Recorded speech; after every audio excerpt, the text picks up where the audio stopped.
This is a diode laser cutter. It is called the longer 20 watt. The cutting area is 375 by 375, which is roughly around 14 inches. It's bigger than the Glowforge. You're able to do things like this vinyl record, which I actually cut out of wood in case you're wondering about the toxicity of PVC.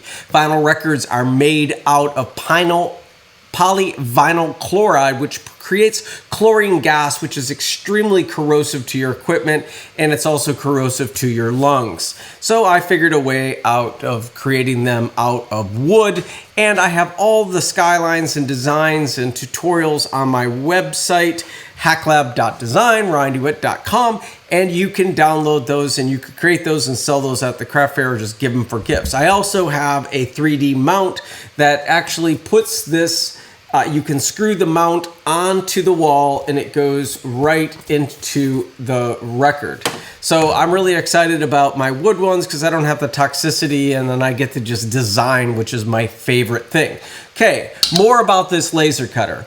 So I was sent this laser cutter from Longer. I'm not sure if it was a rep or it was actually the company.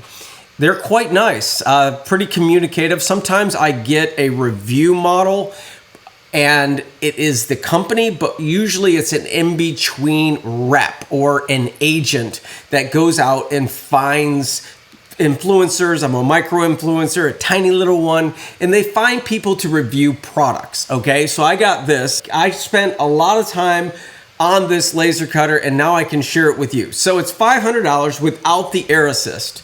I believe air assist puts air onto the laser cutter and it keeps a lot of junk and charring away. I believe it's an absolute must nowadays to have air assist, which is just a pump. So here is the pump that came off of another laser cutter, and I got that, and hopefully Longer will send me one for this machine. So as soon as you get a machine from a vendor and someone says like, oh, wow, you get free machines. Well, not really. They're not free. I'm making a video for it. I have to spend all the time. I got to go figure all the light berm and connect it up. I got to move it around. So I want to share with you is that after you move something around and you cut a few things, that's when you can actually do a review. You can't just unbox something. So if you're trying to make a decision, make sure you're making a decision on someone that has actually used the machine and cut things out like I'm showing today. So it is 375, 375. It's a pretty big cutting area. It came with the breadcrumb tray, which I really, really like. I went ahead and made a little box and I tightened it all down because I don't like things to move. I don't really trust it. But what's great about this laser cutter for the pretty big wattage is it doesn't have autofocus, but it has a little tiny focus knob here at the bottom, which flips up. It's a little type of focus pivot, like a stainless steel pivot thing. I actually think it's much faster than autofocus. It keeps that same distance every time, and it's very, very precise at the end. My big thing is that if you don't have air assist, that you will not get some of those clean cuts that you want to get. So Lightburn connects to it, no problem. I'm on a Mac, but the PC probably even works better.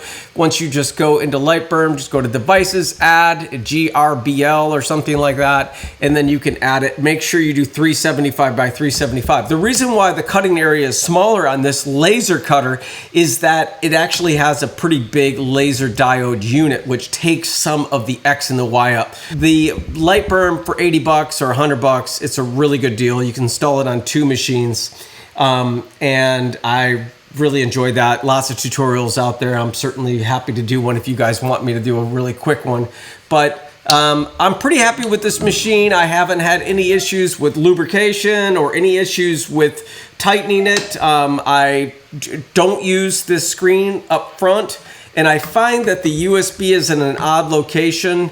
It should be on the side. I wish the USB was here, and also this cable, the harness and stuff like that. It's not an issue, but I wish there was something better like a boom arm or something that kept it a little bit cleaner. But I understand for cost savings. So as far as where the price point is at, I think it's at a competitive price point. I don't think it's so inexpensive that it is cheap, like the cheap quality. I've cut over, I don't know, 10 to 12 different complex long burns on it, and it seems to engrave quite nicely. So I'm very happy with it. I would definitely start a business machine because I can take it apart and I can operate on it and upgrade it. Unlike other machines, which are so complex, you really have to use the warranty. If you are buying an import, if you're buying something that Reddit and other people are saying that don't have really good customer service, then I would highly consider getting something that you can actually take apart and upgrade and work on. Everything is stock components you can buy. You can buy these rails to expand the rails. You can just tell Lightburn you want a bigger surface area, which is the laser software. And then just the other thing is that just put in a air assist. But anyways, whatever you do, make something that connects someone. Peace out. Bye. All the links are down below. If I have a coupon, it's going to be there. Bye. Take care.